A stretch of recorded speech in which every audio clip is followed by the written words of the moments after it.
জুবায়েদ আকবরী কয়জন চেনেন, কয়জন জানেন কেমন খেলতে পারেন? কেউ কি জানেন?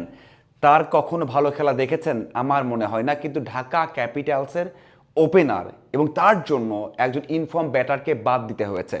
আব্দুল্লাহ আল মামুন, যিনি একটা ম্যাচ খেলে ৪৫ রান করেছেন ৩৯ বলে এবং সেই ম্যাচ ঢাকা ক্যাপিটাল জিতেছে। তাহলে কেন ওপেনিংয়ে জুবায়েদ আকবরীকে খেলানো হচ্ছে? আব্দুল্লাহ আল মামুন ওয়ান ডাউনে খেলেছেন, তাকে তো ওপেন করানো যায়, কিন্তু এমন একজনকে খেলানো হচ্ছে যিনি কখনো কোনো জায়গায় ভালো করতে পারেননি।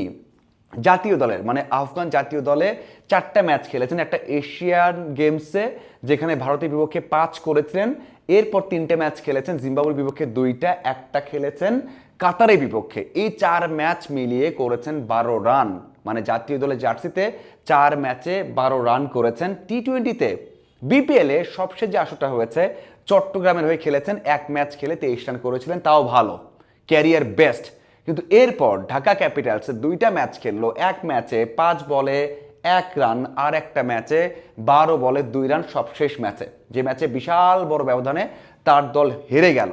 দেখুন, বিদেশি খেলাতে হবে তার মানে এই নয় 4 জনকেই খেলাতে হবে এবং জোর করে খেলাতে হবে। এই যে আকবরীকে খেলানো হলো, আপনার কি মনে হয় 12 বলে 3 রান এই উইকেটে এবং তার অ্যাবিলিটি, যে বললাম হিস্ট্রি বললাম যে কেমন খেলে এসেছে, এমন একজন তারকাকে আপনি যখন বিপিএলে খেলাবেন তাহলে বিপিএলে মান তো খারাপ হবেই। মানে এখানে আশেপাশে কারা খেলছে? জাতীয় দলের তারকা যারা বসে আছেন, আব্দুল্লাহ আল মামুন যে বসে আছেন, তাও তো তার জন্য এটা অপমানের বিষয়, তাই না? তার জন্য অপমানের বিষয়। দলে যদি অন্য কেউ না থাকে, জোর করে খেলাতে হবে সেরকম তো বাধ্যবাধকতা নেই। 2 জন বিদেশি খেলালে হবে? ওই জায়গাতে যদি আমরা আকবরীকে বসিয়ে রেখে আব্দুল মামুনকে সময় দিই, সুযোগ দিই, তাহলে কেন নয়? মিঠুন তো ওপেন করেছেন অনেকবার, বিপিএলও ওপেন করেছেন, তাহলে কেন সেটা করা হচ্ছে না? কেন খেলাতেই হবে? এটা একটা খুব বড় একটা প্রশ্ন। এই প্রশ্নের উত্তর হয়তোবা ম্যানেজমেন্টই দিতে পারবেন। তবে তার ফল কিন্তু পেয়ে গেছে, তার ফল হাতে নাতে পেয়ে গেছে।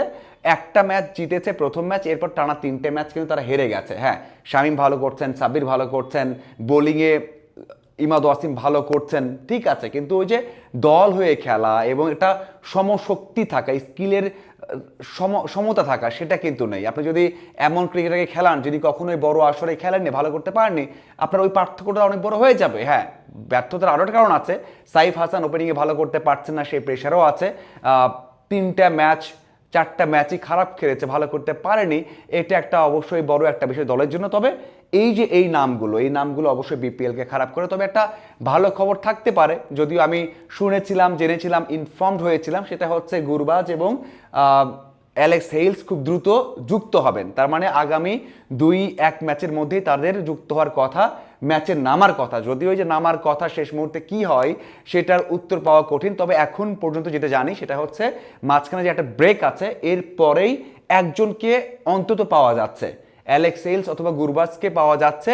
হয়তোবা পরের 2 ম্যাচের মধ্যে 2 জন যুক্ত হবেন। এই 2 জনে যদি 2 জন যুক্ত হয়ে যান, আমি যদি বলছি, তবে সবশেষ যে ইনফরমেশন তাতে 2 জনেরই আগামী 3 থেকে 4 দিনের মধ্যে দলের সাথে জয়েন করার কথা, অ্যালেক্স হেইলস এবং গুরবাজ। খুব বড় 2টা নাম, ওয়ার্ল্ড ক্রিকেটেই বড় নাম, এবং তারা যে ফ্র্যাঞ্চাইজি ক্রিকেট লিগে ভালো করেন সেটা আমরা সবাই জানি। এই দলকে পরিবর্তন করে দেওয়ার জন্য এমন 2 জন অভিজ্ঞ তারকাকে অবশ্যই দরকার, আসলে চেঞ্জ হবে। যদি কোনো কারণে না আসেন তাহলে এই দলকে নিয়ে আর ভালো কিছু আশা করা যায় না।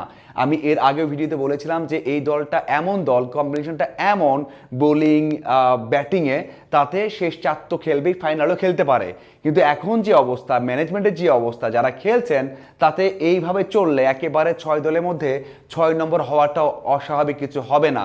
যদি অ্যালেক্স হেইলস এবং গুরবাজ কোনো কারণে দেরি করেন বা আসতে না চান, তাহলে এই দলটা একেবারেই খাদের কিনারে চলে যাবে। এখনই আছে যে মাত্র একটা জয়ের তলানের দিকে চলে গেছে, এবং সবচেয়ে বড় বিষয় হচ্ছে ওখানেই কেন জুবায়েদ আকবরীকে এইভাবে খেলাতেই হবে এবং কিভাবে তারা এই নামটাকে চুজ করলো। এর থেকে কেন আব্দুল্লাহ আল মামুন একটা ম্যাচে ভালো করার পর সুযোগ পাচ্ছে না, এই রহস্যগুলো অবশ্যই জানা দরকার। হয়তো নেক্সট টাইম যখন ম্যানেজমেন্টের সাথে কথা হবে এগুলো উত্তর আমরা পেয়ে যাব। তো আপনাদের কি মনে হয়, এই ঢাকা দলকে নিয়ে কি মনে হয়, অবশ্যই জানাবেন। ধন্যবাদ সবাইকে।